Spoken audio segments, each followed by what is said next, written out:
User Satan shared an eerie experience while preparing an audition tape. Caught while filming an audition tape. Hey guys, so I had a weird experience which pops in my head every now and then. I was filming an audition video to apply for Survivor 5 years ago, and while I was talking I felt a sound coming from the right, and it also felt like some shock or energy. It's something I think I never felt before because I still remember how different the feeling is and was. When I checked the footage on the computer, I obviously saw myself shocked looking to the right, and the sound of the video kind of muffled and made a glitching noise. Now the obvious thing to do is to post it here, but I'm really shy. Was it a ghost passing through, or can it have another explanation?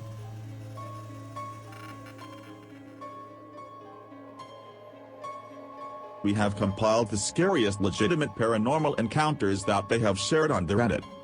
Creepiest real-life paranormal experience shared on subreddit TheTruthIsHere. This experience was shared by Reddit user Britt Mitchell. My mom was raised on a Navajo reservation. Her parents were missionaries. They had loads of horrific paranormal things happen to them.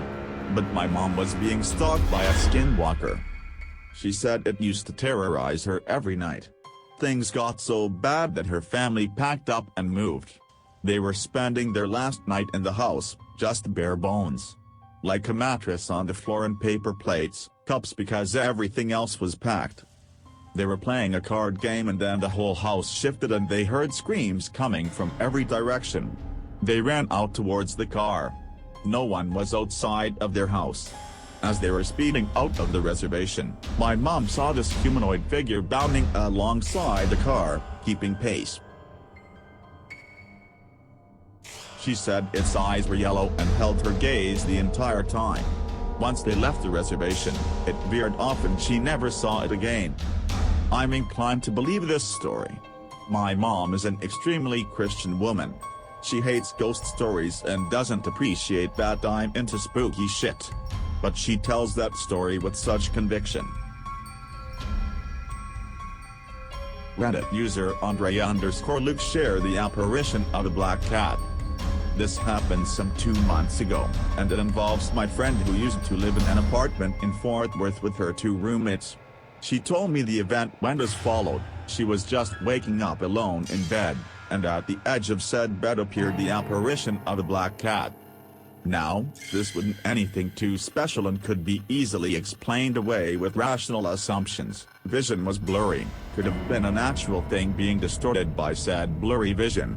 However, her roommate sitting in the living room, which features a little kitchen area, sees that same black cat apparition go into that kitchen.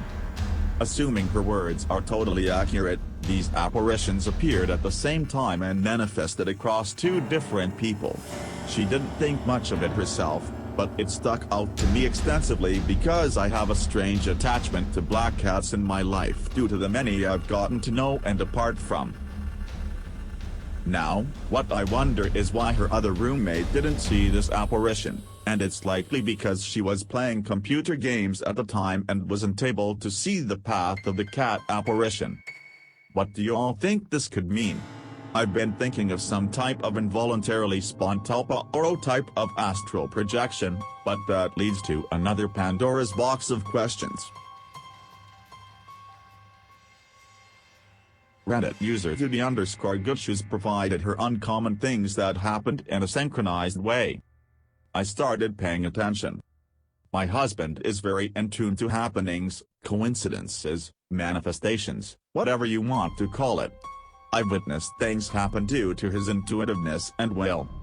I'm a skeptic but get a kick out of experiencing things every so often. This happened to me in just the last week and it's had me pay attention more, although I feel like paying attention and such will not allow things to happen naturally. It's just made me open my mind a little bit. The first 2 are related, and the last 2 happened just today. I have a job to restore Monument of the 10 Commandments. No comment on the subject, please. It's just a job. When I got to the word Sabbath, Black Sabbath started playing on my shuffled playlist. Today, when I finished the word steal, Jane's Addiction song Been Caught Stealing started playing. My husband is a musician, guitarist, sound engineer, etc., who builds amps and pedals. He showed me a video over the weekend of an ultra-rare pedal, one that costs over $3,000 on average. Today one of my coworkers returned a book he borrowed from me, and before he left another coworker passed by and called out to him asking if he got rid of some amp he had for sale. I said my husband collects vintage gear and is always looking out for stuff. They continued talking and the first coworker mentioned he was thinking of selling his clown, and I said a centaur. And it gave me goosebumps. Not just because he owned this ultra-rare sought-after pedal, but because it was fresh on my mind, and before my husband showed me the video I had never heard of it before, and here is someone talking about it. There have been other occurrences here and there in my life that made me pause, but I usually forgot about them. When we started dating, he and I would find single dimes everywhere in odd places. He felt there was something about it, but I just thought it was neat. About 4 years ago, us and our 2 kids, stopped at an auto parts store on the way out of town to visit a museum for Father's Day so he could pick up something. He grabbed a small pack of fuses near the register. He didn't need fuses but just bought them. On the way to the museum, we encountered a man with a broken-down motorcycle.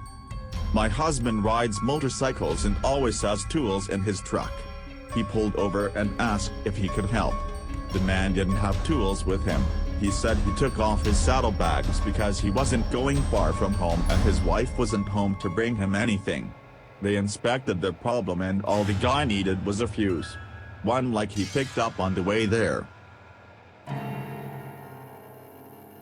Reddit user CCE Lord shared his creepy experience at his Mexican boarding school. Paranormal experiences troubled teen boarding school SUNSETBAYCADEMY in Mexico. During my time there, I arrived at age 13. I experienced creepy paranormal activity firsthand and also from people telling me their own experiences while there. I was roommates with the Satanist who creeped me out when he did his satanic prayers to pick on me. He specifically asked the devil to scare the shit out of me but not to harm me. The result? Knocking on walls all night in sets of 3. Also knocking directly where the head of my bed was, although there was nobody there that I could see. The light in the bathroom at some point turned on by itself, and once I lifted my sheets slightly only to hear a loud growling sound directly where I had lifted them. The boggle cubes build, when I checked them in the morning to find something like Arteta hee hee ha ha spelled out. The light in the bathroom at some point turned on by itself, and once I lifted my sheets slightly only to hear a loud growling sound directly where I had lifted them. The boggle cubes build, when I checked them in the morning to find something like Arteta hee hee ha ha spelled out. Not only that, the day after all the night stuff happened, less than 24 hours later I heard what I can describe as loud wrathful banging 3 times outside the bathroom, only to find no one. The second time it happened later that same day, and I quickly ran out of the shower to see if I could catch the person, as I had heard a loud bang on the bathroom door only to find a plastic clear pen with the ink exploded about an inch or 2 from my door. After that day, the paranormal activity stopped, well, at least for me. When I told my experiences to staff, I was laughed at and made fun of. Also, this program is run by the Heredia family and this program is a scam. Don't send your kids here. The Heredia sisters and staff are evil, perhaps that's why evil energy may have been allowed to thrive here. They always try to advertise their scam business to desperate parents who are convinced to send them here to save their life. Feel free to look up the school on Google and Facebook, just be sure to remove the asterisks in the title of this post.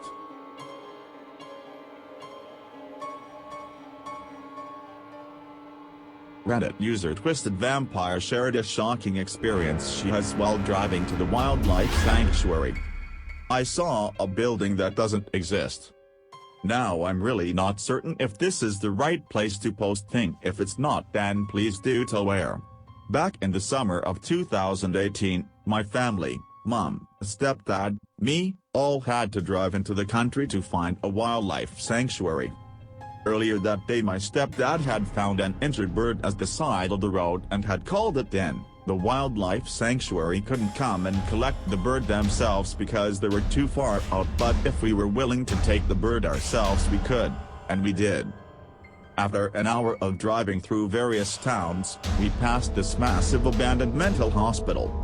This building in particular caught my attention due to my lifelong fascination with old buildings, asylums, anything creepy to be honest.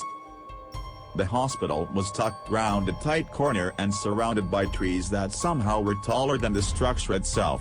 There was a 7-foot stone wall and what I can assume was an iron gate of the same height. Inside the grounds was a sign which I couldn't properly make out from just driving by, but it definitely said asylum on it. Quickly I tried to take a photo of it and capture the memory of probably one of the coolest hospitals I've ever seen, but oddly my camera wouldn't open and kept freezing. My phone was old and glitchy so I never thought anything of it at the time. On the way home we went the exact same route as we took going to the sanctuary, so I was on the lookout for this hospital again so that I could hopefully get a photo of it this time. I waited and waited. Finally, I recognized the buildings that were near to the hospital. We rounded the corner and I had my phone out and camera at the ready, but my plans to capture the building were crushed when there was no hospital there. There was no gate, no wall, nothing. It was simply just trees and a few bushes. The whole car was confused because we all had discussed the building and had a long conversation about how it looked and all sorts. So where did it go? When I got home I immediately tried searching for this hospital as I knew the town it was located in, but nothing ever came up. Other hospitals did, but not close to the one I had seen that day. Every few months I do a search for a few hours in hopes of finding it, but I don't think I ever will. It's a really strange experience and I hope to never encounter something like that again. It makes you doubt everything if I'm honest. Does anyone have a similar experience? Or know what this could be?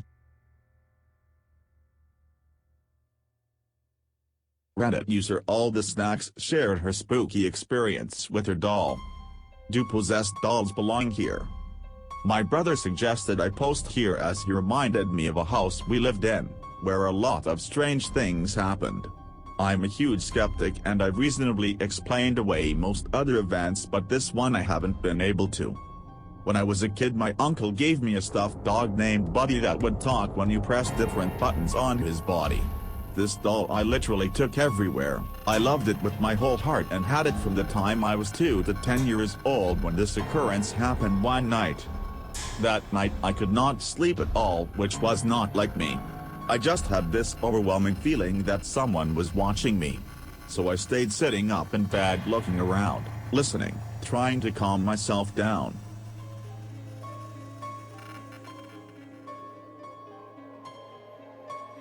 Naturally, I was hugging Buddy. Suddenly he started going off, though I wasn't pressing his buttons at all. Since he was so old by that time you had to press the buttons pretty hard to trigger them.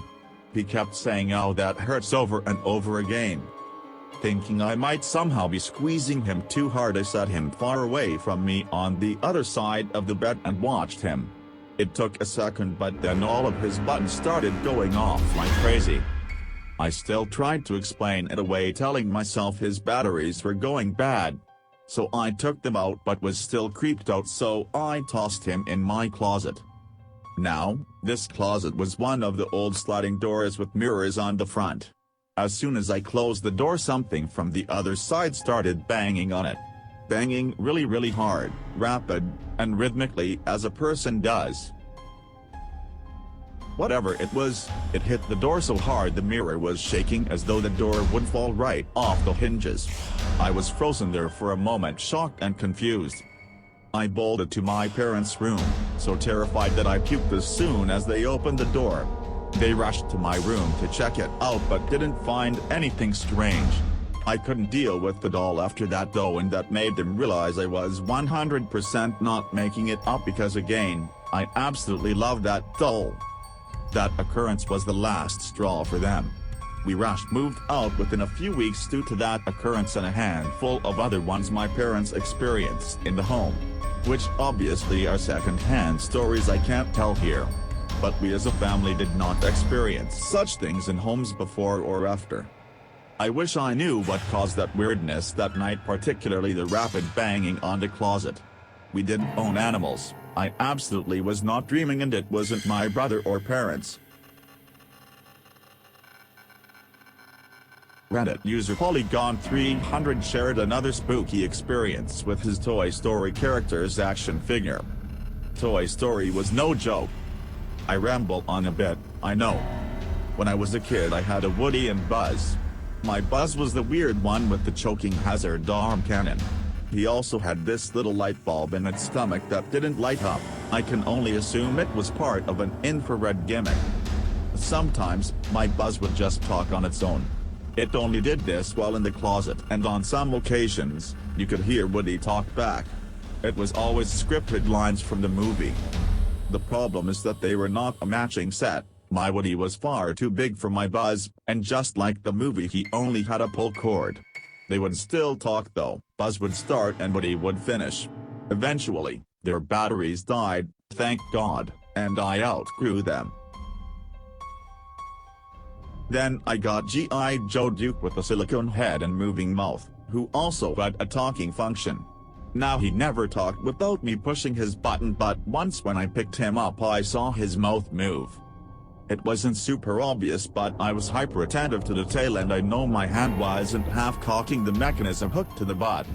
His lips just moved like he had his mouth open a bit, then he closed it when I looked over. I conducted rigorous tests on his mechanism to see if it had gotten stuck, but it just was impossible. I was also very careful with my G.I. Joes and treated them very lovingly, as I did all my toys. There was no chance of damage from rough play. Toys would end up all over my room like any other kid, even under the bed. I would on very rare occasions hear crunching sounds as though something was dragging itself through the junk under my bed, through the various childhood drawings, and over the random items, even hooking into the carpet. I could hear the fibers pop and snap quietly. I have always had an irrational fear of anything inanimate that had eyes. From magazines in the bathroom to small porcelain figures staged around the house. I always felt I was being watched, and it wasn't at all uncommon to find every figure turned toward a wall and every magazine with the face upside down or covered after I had been in a room. Even my Joes had to be put up so as not to see me while I slept. I was deathly afraid of being alone or left in the dark as a child. I'm still uncomfortable with certain rooms in my house and have routinely weird dreams of a strange black creature following me wherever I go. I've moved out as I now serve in the military, and my disease has followed me, as have the dreams. It's been the same for years now. I always feel something big, black, and scary is lurking just behind me, around the corner, in the shadows, or in the closet. I can function, but it's only through sheer force of will. I'm starting to wonder if it wasn't also connected to my toys. Reddit user B. Britt Mitchell shared her creepy experience while shopping with her mom and grandmother. I was with my grandmother and mother. We were shopping on Boxing Day, getting some good after Christmas deals in a city about 2 hours from the town I live in. I was 16 at the time. I'm 27 now, but those 11 years haven't dulled this memory at all. We were at a World Market store. It was bustling. I was with my mom and grandma in the rug section when my grandma said, "Oh my. He is so handsome."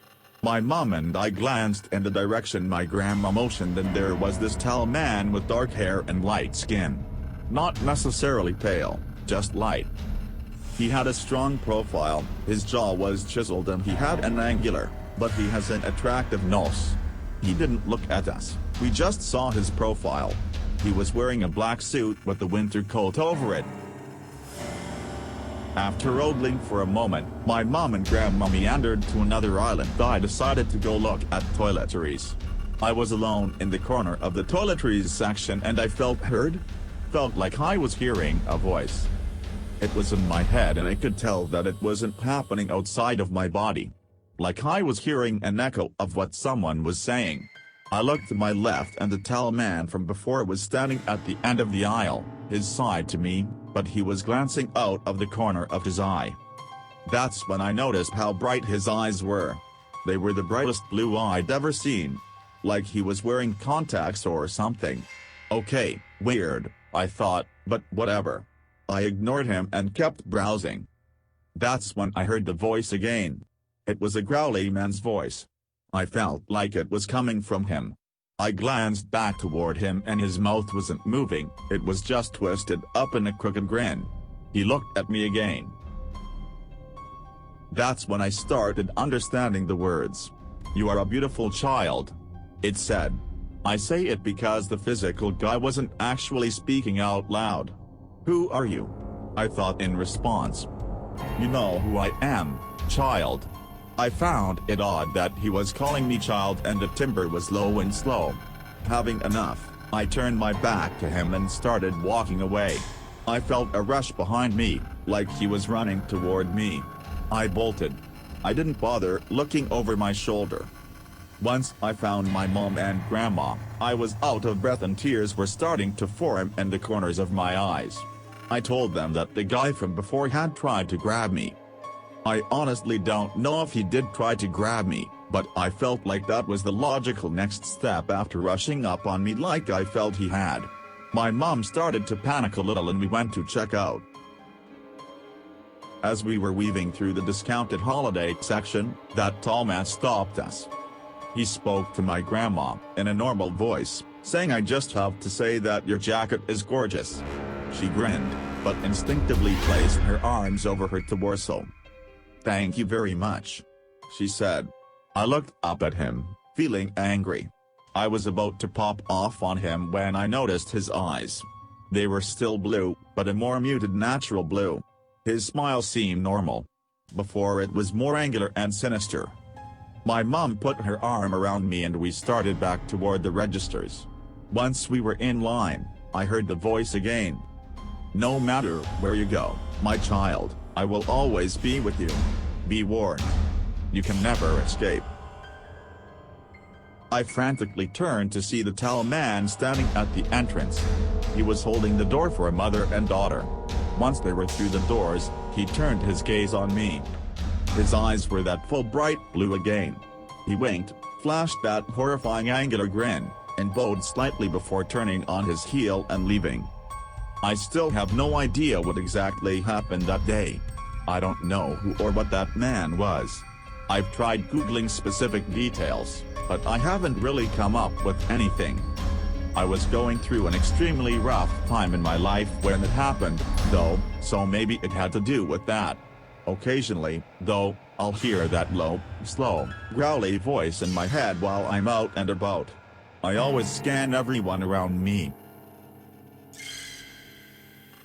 I think I saw him once more in St. Augustine, Florida not long ago. I go there a lot. It was late at night. I was strolling down one of the side streets with some friends and I heard the voice again. It said, "Hello, child."